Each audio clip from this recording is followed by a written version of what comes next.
નમસ્કાર મિત્રો, મારું નામ કિરણ છે. હું 28 વર્ષનો છું અને ખેડૂત છું. મારી પાસે 4-5 એકર જમીન છે અને હું મારા મા બાપ સાથે રહું છું. અમે ત્રણેય મળીને ખેતી સંભાળીએ છીએ. અમારું જીવન સાદું છે પણ ખુશખુશાલ છે.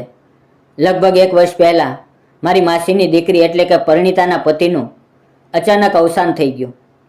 પરિણીતા ખૂબ જ સુંદર અને મીઠા સ્વભાવની છે, પણ પતિના મૃત્યુ પછી તે સંપૂર્ણ એકલી પડી ગઈ. તેનું આખું જીવન એક ક્ષણમાં તૂટી પડ્યું. મારા માસીએ મારી માતાને ફોન કરીને કહ્યું કે પરિણીતા હજુ પણ બહુ દુઃખમાં છે. 9-10 મહિના વીતી ગયા છતાં તે આ આઘાતમાંથી બહાર આવી શકી નથી. તેમણે કહ્યું, તમે એને થોડા દિવસ તમારા ઘરે રાખો. કદાચ નવું વાતાવરણ મળે તો થોડી રાહત મળે. પછી એક દિવસ મારી માસીના ઘરે ગઈ અને પરિણીતાને અમારા ઘરે લઈ આવી. જ્યારે પરિણીતા આવી ત્યારે હું આંગણામાં બેઠો હતો. જ્યારથી મારી નજર એના પર પડી ત્યારથી મારી આંખો ભીની થઈ ગઈ. તે બહુ દુઃખી લાગતી હતી. રડતા રડતા તેનું શરીર સુકાઈ ગયું હતું. ચહેરાની ચમક ઓછી થઈ ગઈ હતી. લગ્ન પહેલાંની પરિણીતા હંમેશા હસતી, ખિલખિલાતી. તેના હાસ્યથી આખું ઘર રોશન થઈ જતું, પણ હવે તેના હાસ્યમાં પણ દુઃખની છાયા જ દેખાતી. જ્યારે તે આવી ત્યારે મેં તેને પાણી આપ્યું. મા તેને અંદર લઈ ગઈ અને બધા માટે ચા બનાવી. અમે ચારેય પિતાજી, મા, હું અને પરિણીતા એક સાથે ચા પીવા બેઠા. ચા પીતી વખતે મેં ધીમેથી કહ્યું, તું કેટલી બદલાઈ ગઈ છે. કિસ્મતમાં જે લખાયું છે એ તો થાય જ છે, પણ તું પોતાને આટલું દુઃખ ન આપ. તેણે હળવું સ્મિત કર્યું, પણ તે સ્મિત પાછળ પણ અપાર દુઃખ છુપાયેલું હતું. સાચું કહું તો મને પરિણીતા બાળપણથી જ ખૂબ ગમતી હતી. મારી માએ ત્યારે માસીને મારા માટે તેનો સંબંધ માંગ્યો હતો, પણ અમારી આર્થિક હાલતને કારણે માસીએ ના પાડી દીધી હતી. જ્યારથી પરિણીતા અમારા ઘરે આવી ત્યારથી 8-10 દિવસ વીતી ગયા, પણ તેની માનસિક હાલતમાં ખાસ ફેરફાર નહોતો. મા એને બહુ સમજાવતી, ખવડાવતી. પરિણીતા પણ ઘરના કામમાં મદદ કરતી, વાસણ ધોવામાં, કપડાં ધોવામાં કે રસોઈમાં હાથ બટાવતી. હું અને પિતાજી ખેતરમાં જતા, પણ ઘણી વખત હું ઘરે જ રહેતો. જ્યારે હું ઘરે હોઉં ત્યારે હું એની સાથે ખૂબ પ્રેમથી વાત કરતો, એ આશાએ કે તેનું મન હળવું થાય. જ્યારે મા બાપ ખેતરમાં જતા ત્યારે ઘરમાં ફક્ત હું અને પરિણીતા જ રહેતા. ક્યારેક તે ટીવી જોતી, ક્યારેક બારી પાસે બેસીને વિચારમાં ખોવાઈ જતી. તેની દરેક હરકત મને ગમતી. દુઃખમાં પણ તેની આંખોમાં એક માસુમિયત રહેતી જે મને આકર્ષતી. મને ખબર હતી કે તેના દિલમાં જ હજુ દુઃખ છે, પણ મારું મન તેની તરફ વધુ ને વધુ ખેંચાતું ગયું. તેનું તૂટેલું હાસ્ય પણ મને અમૂલ્ય લાગતું. મા એની કાળજી લેતી રહી, પણ મારા દિલમાં તેના માટે પ્રેમનું બીજ ઉગી રહ્યું હતું. હું એને વારંવાર કહેતો, પરિણીતા, જિંદગી રોકાતી નથી. આ દુઃખમાંથી બહાર આવ અને નવું જીવન શરૂ કર. તારી ઉંમર હજુ ઓછી છે, આગળ બહુ ખુશીઓ છે.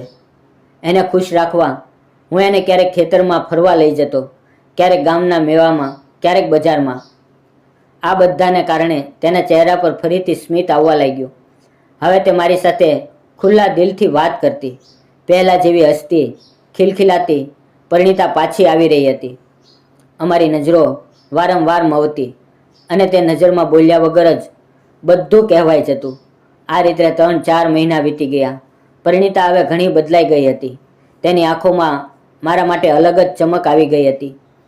એક દિવસ મા અને પિતાજી માસીના કામસર ગયા. તે દિવસે ઘરે ફક્ત હું ને પરિણીતા હતા. મને ખેતરમાં પાણી આપવાનું હતું એટલે હું સવારે જ ગયો. પરિણીતાએ રસોઈ બનાવી અને બપોરે ડબ્બો લઈને ખેતરમાં આવી. ગરમીનો દિવસ હતો. ખેતરમાં આમના કેરીના ઝાડ પર પાકેલી કેરીઓ લટકતી હતી. અમે બંને એક ઝાડ નીચે બેઠા. પરિણીતા મને ટક જોઈ રહેતી હતી. તેની આંખોમાં કેરી ખાવાની ઈચ્છા સ્પષ્ટ દેખાતી હતી, પણ શરમને કારણે કહી શકતી નહોતી. મેં હસીને પૂછ્યું, પરિણીતા, કેરી ખાવી છે? તેણે શરમાતા શરમાતા માથું હલાવ્યું. હું ઝાડ પર ચડીને કેટલીક પાકેલી કેરી તોડી લાવ્યો. તેને પાણીથી ધોઈને આપી. અમે બંને બેસીને કેરી ખાવા લાગ્યા. પછી ડબ્બો ખોલ્યો અને ગરમ રોટલી શાક સાથે કેરીનો સ્વાદ માણ્યો. જ્યારે પરિણીતા કેરી ખાતી હતી તેના ચહેરા પરની ખુશી આંખો બંધ કરીને રસ માણવાની ક્ષણ, આ બધું જોઈને મારું દિલ ખુશીથી ભરાઈ ગયું. ભોજન પછી અમે ઝાડના થડને ટેકો આપીને બેઠા. મેં ધીમેથી તેનો હાથ પકડ્યો. તેણે એકવાર લજ્જાશીલ નજરે જોયું, પણ હાથ છોડાયો નહીં.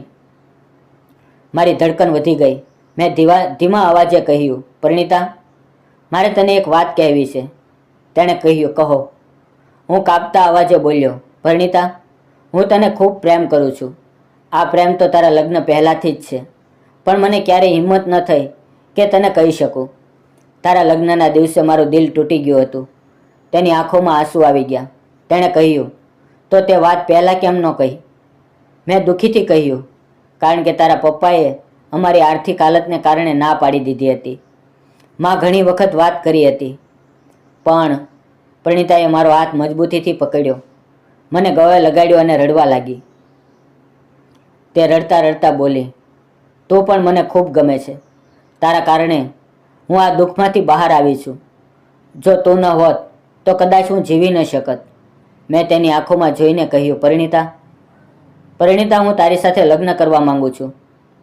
તેણે થોડું વિચાર્યું. થોડો ક્ષણ સંચય હતો, પણ અંતે તેણે માથું હલાવીને હા કહી દીધી. એક ક્ષણે મને લાગ્યું કે મારું જીવન પૂરું થઈ ગયું. બીજે દિવસે મા પિતાજી પાછા આવ્યા. સાંજે ભોજન વખતે મેં હિંમત કરીને કહ્યું, માં, પપ્પા, મને પરિણીતા ખૂબ ગમે છે. હું તેની સાથે લગ્ન કરવા માંગુ છું. મા પિતાજીએ એકબીજા તરફ જોયું. તેના ચહેરા પર ગુસ્સો નહોતો, ખુશી હતી. માં બોલી, મને તો પરિણીતા બહુ ગમે છે. અમને કોઈ વાંધો નથી. પરિણીતા ખુશીના આંસુથી રડી પડી. ઘરમાં આનંદ છવાઈ ગયો. થોડા દિવસોમાં માસાજીને બોલાવ્યા અને બધું સમજાવ્યું. માસીજીની આંખોમાં પસ્તાવો આવ્યો. તેમણે ભૂલ સ્વીકારી અને લગ્ન માટે સહમતિ આપી. થોડા દિવસોમાં જ અમારા લગ્ન ધામધૂમથી થઈ ગયા. ગામના લોકો, સગા સંબંધીઓની વચ્ચે અમે એક થયા. લગ્ન પછી અમારા જીવનમાં ફક્ત પ્રેમ અને ખુશી જ રહી. આજે હું પરિણીતા અને મારા મા બાપ સાથે ખુશીથી જીવીએ છીએ.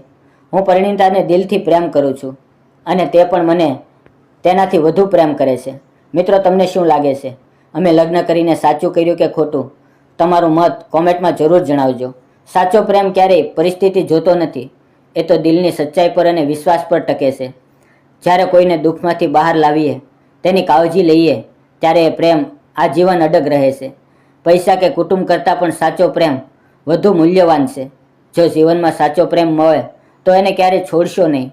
એ જ જીવનનું સાચું સુખ છે. મિત્રો, આ વાર્તા તમને કેવી લાગી?